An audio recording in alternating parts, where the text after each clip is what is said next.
right, Jordan? So obviously struggled Saturday. So put your fingers on what went wrong. Depends on how many fingers I got.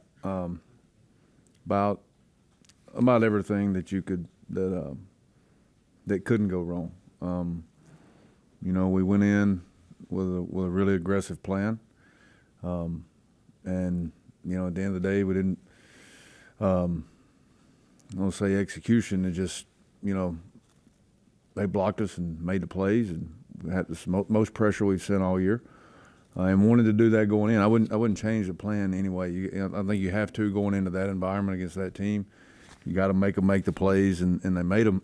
What was frustrating for me was when you have to adjust that, and you go back to what you've done and what you've taught all year, and we didn't execute simple things, and it's always you look at the execution side of things, you look back at things, well, we hadn't done that since this, or maybe you look back at summer or spring. I mean, we did things we've never done in some of our base stuff. So just, didn't play very good. Didn't play good at all. I mean, there's no sugarcoating that.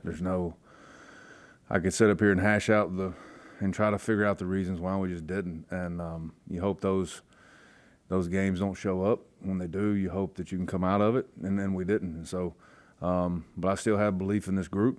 I've seen them at their best. I've seen them when they're good, and I don't feel any different about them. We just didn't play good at all. Cincinnati, what do they present? Really good at running the ball. Going back to our time at Troy, Coach Satterfield was at App State. Very, very similar style of offense, what he likes to do. Their statistics show that. They're good. They're going to know who to block. They're going to get you in some formations and some motions to create angles and numbers. And so they're really, really good at that. Quarterback is a good runner. Is a good thrower on the run. Creates another set of issues. So I don't think their record is very indicative of who they are and what they can be. So it's a big challenge for us. You said outside zone is how they kind of base everything off of play pass and whatnot. Do you anticipate more passing from them? Do you anticipate any tempo from them based on what Oklahoma did? Yeah, I think I don't know if it's based on what Oklahoma did. I think that's what you just said is a basic part of their offense. So they're going to present that schematically, and they have every week, and I'm sure they're going to this week. It's how they get to it with, like I said, the formations and some of the motions, and that'll be where they adjust it a little bit. So we'll have to probably, just like everybody else, you'll see something you haven't seen. You'll have to adjust to it. But schematically, it'll be they do what they do, and they're good at it. You talked with Coach Brown about how do you kind of adjust on the fly and not allow the game to get away. How difficult is that when it looks like an offense is just not going to be stopped? And then what maybe did you try to do mid-game, or was it just not going to happen? I mean, you always have to have answers as you go throughout a game. The issue is when you keep trying to find, there's only, you can play zone, you can play man, you can pressure, you can drop 8, and that's pretty much schematically, defensively, what anybody does. How they do it and who's doing it is the only difference. And then you just keep trying, and that's just one of those nights where couldn't find it. Tried to get them in. Like I said, we went in aggressive. It's probably the most we've pressured. Like I said, they blocked us, and quarterback made the throws, made the plays, and so you adjust that, and it's the same thing. And so, you're not going to create new defense in the middle of a game. So, but you have your answers going in, and you're trying to find them any way you can. I kind of asked Neil about this. You look at you against Oklahoma State, you against Central Florida, and then they play each other, and it's exactly the opposite of what you might expect watching your game there. What happens in college football that changes things so much like that? If I had the answer to that, I wouldn't be sitting here. It's I spoke of this last week a little bit with the environment of college football, and there's so much parity, and however you, honestly, outside of probably the top 5-10 teams in the country, and it's just a matter of from 18 to 22 years old, like how they're going to perform that day. I go back to last week. I thought defensively it was one of our better weeks of practice. I thought our preparation was good, but it doesn't matter till you get to kickoff and how you perform. And that game's a prime example of another opponent, and how that can change. And it's hot or cold, night and day, however you want to look at it. But like I said, if I had to answer to that one, I may be in this building, but it'd be in a different, in some kind of psychology role, so. Is it getting at all more difficult to kind of gauge how your team's going to play in your mind based on practice? Because you and Neil both have said you thought the practice was great this past week, and then the result was not. I mean, yeah, that's the only thing you got to go off of before kickoff. And it's, and like I said earlier, it really catches you off guard when you have, or you feel that you have a good couple of days or a good week leading up to a game, and then the whole, when you see it, and usually see it in pregame, just with the demeanor or however you gauge that. But Saturday, honestly I didn't know it till kickoff, and I was just, you're just kind of like, what is this? And you do everything that you can, whether it's on the sideline, adjust, set them down, talk to them. You do all the things you can to try to find the answers. And I think it's just one of those things. Like it shows up, and some of the and it really you go back when you watch the tape, and it's just some of the mistakes that you make, and the mistakes and simple things that you constantly work. And a ton of things like you see against our offense does. We've seen spring, summer. But, at the end of the day, we have to go out there and perform, and we didn't. And so, but just got to be better. It just seems like the more difficult job these days is following success and wins. It seems like every time there's been issues or a crisis or a problem, you guys have rallied. But the hard part is when you're going through those periods when you're successful, right? Does that seem to be the issue? You could say that, and you could look at that same Oklahoma team and how they handle failure in the same way. It's the total opposite. And you don't. The tricky thing is trying to get a whole big group of people to understand what it takes 12 weeks, 13 weeks in a row to be at your best consistently, and that's the trick. And when you're not at your best, how can you find a way to get out of it or win? Not if whatever adversity strikes, just win, because it's going to. And that could be throughout a season, throughout a game, throughout a week, whatever it is. And so, and it's hard, and it's really hard when it, like I told Mike, like when it you shows up at kickoff, and but it's, you got to think, these, like, I didn't have to worry about this when I was a player. I didn't have the information and the acts, kids have now, and a little bit of success. There's a lot they have to see, read, hear, all those things, and they have to be able to put all that aside, and it's really hard because it's constant. It's just constantly on them, being fed to them, whether it's social media, phone. It never stops. It's like when I grew up, you watch SportsCenter highlights at 8 a.m. and that's all you got. And so, and I don't know if that's it. I'm just using that as an example. Well, it seemed like in the old days, you probably knew by Thursday whether you're going to have it or not. These days, you don't know up till game time.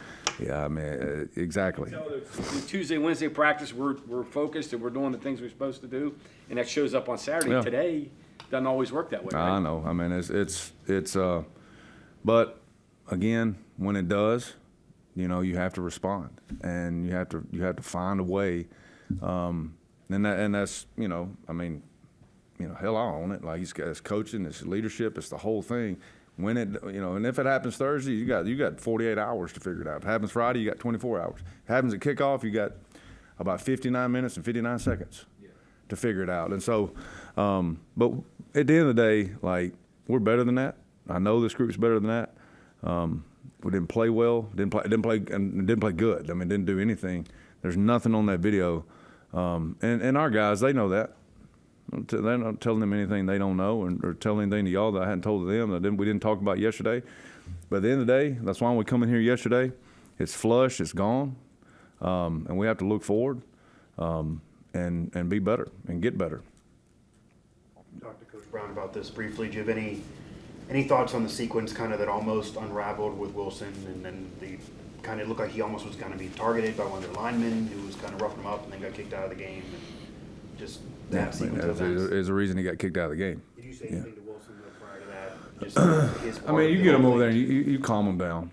At the end of the day, like, kid throws a dart across the middle, and Anthony does exactly what he's coached to do, and that's dislodge ball from body. And how they feel about the kid getting hit, I can't answer for that. The quarter, it was a clean hit. Otherwise, the guy, I understand the guy has to throw the flag.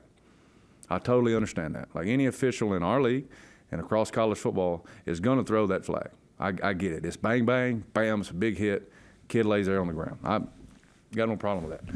Now, it goes review, comes back, they pick the flag up because it was a clean hit. Now, how they laid there and then the quarterback running down there and doing what he did, that's on them. I can't control that. All I know is a clean hit, and then however the game's going, where you're at, what time the game is, what logo you got on your helmet doesn't keep you from getting hit. So that they act like Anthony Wilson's not supposed to dislodge body from ball. That's what he's coached to do. So how they reacted to that, that's not my issue. I think I've asked you this in a while, but your freshmen that are redshirting, you've worked with them for 4 months or so. Give us a little view of, is Josiah on the field at all? Where's James Hurd in his development? These guys that are practicing but not so playing. I mean, we do our developmental work twice a week, sometimes 3 times a week, depending on time and day and whatnot. I did some last night. They're doing fine. When you say Josiah, are you asking about Trotter? Yeah. So I mean, I saw him doing a little bit of running with him last week. As far as trying to push off and go full speed, he looked pretty good.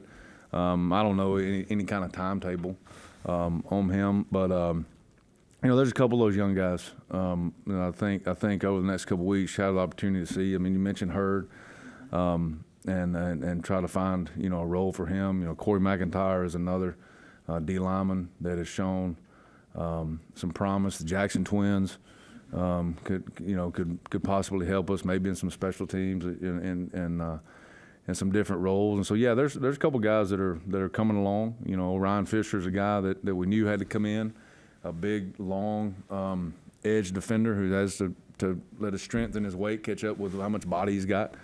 And he's coming along, especially in that light. He's playing stronger. So we'll see. I hadn't got that far into specifically Cincinnati as far as a game plan and what we'll do. But, I would like to be able to use that and still, they're going to keep their red shirt, but I'd still like to be able to find a role for them.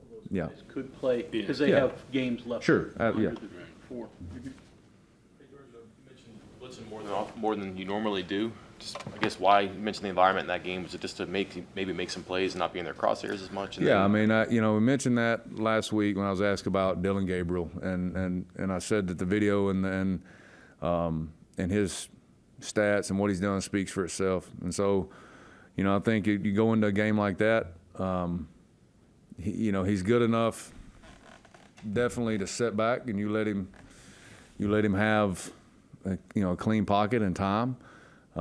He'll show you real quick how good he is. And so, the plan was to do exactly what you just said.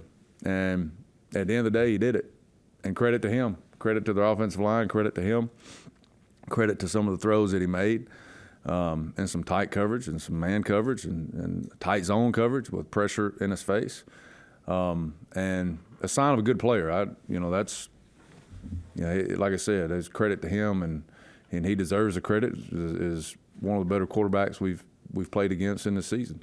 I don't know if this is like hot stove stuff, and maybe you don't want to touch it again, but the two teams you're playing left, they've given up a number of sacks this year. You don't have to blitz to get sacks, but as the coordinator, you have to be careful with your players, or even yourself, about maybe not going back to what didn't work Saturday. Doesn't mean it won't work the next two, but I don't know how you handle like the review and the. Well, I going mean, forward. Mike, it always depends on there's two.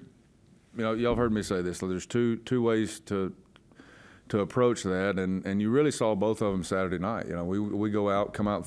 The first play of the game is pressure, and affect the throw, and probably one of the very few ones that we did.